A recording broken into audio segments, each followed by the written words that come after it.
after understanding the reason of the line spectra and how the Needbohr explained the hydrogen line spectra, let us do numericals on the transitions which these electrons do in the hydrogen atom.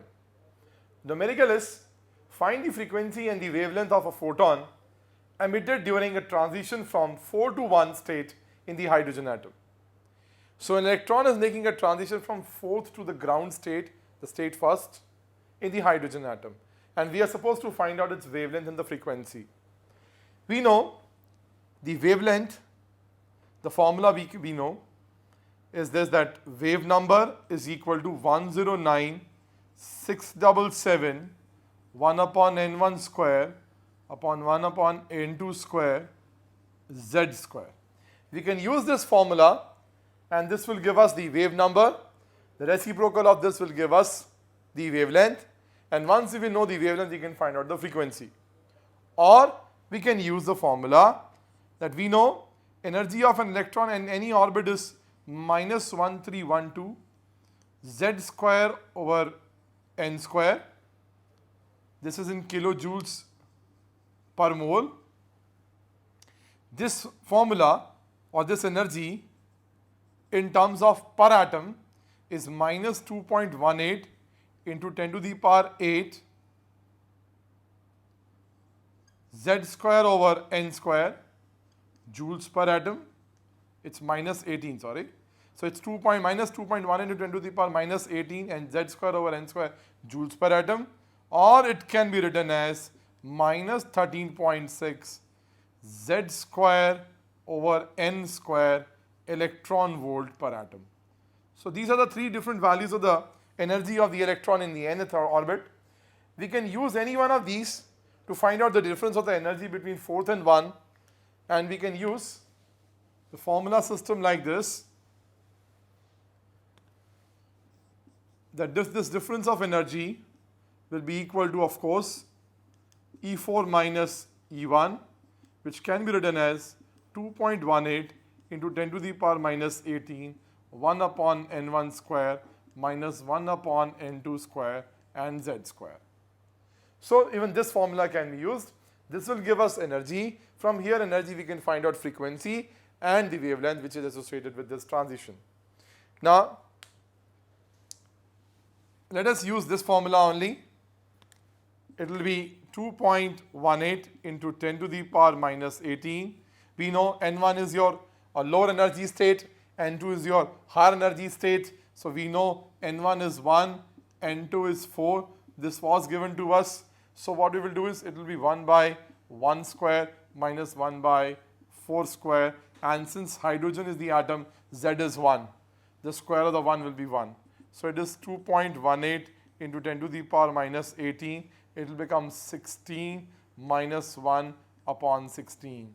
So it will be 2.18 into 10 to the power minus 18 in 15 upon 16. This is the value of the difference of energy we have.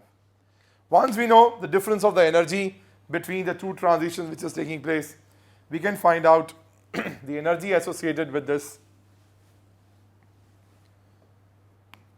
This is the energy, associated. We can find out what?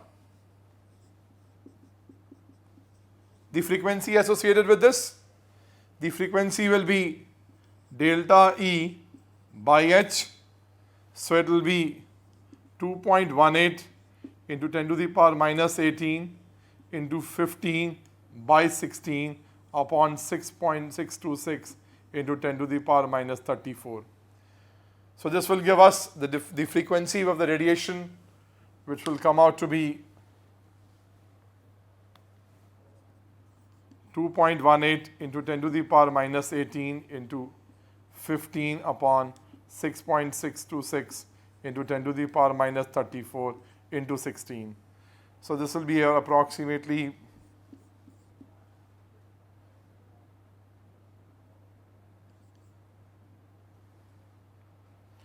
0.332.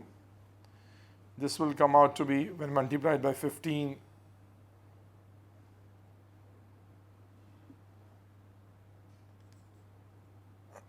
let it be 4.5 into 10 to the power minus 18, 8 by 16 into 10 to the power plus 34. This will make approximately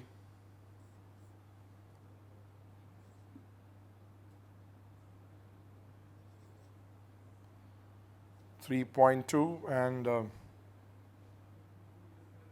0.28 into 10 to the power plus 16. So it will be 2.8 into 10 to the power 15. So this much hertz is the frequency associated with this radiation. Once we know the frequency, we can find out the wavelength. We can find it out by using the relationship. The wavelength is C by frequency 3 into 10 to the power 8 upon 2.8 into 10 to the power 15 will make it approximately 1.7 into 10 to the power will make it minus 15 plus 8 will make it what? Minus 7. So this much meters is the wavelength associated with the same length. So this is how we can find out the wavelength, the frequency associated with any of these subtransitions.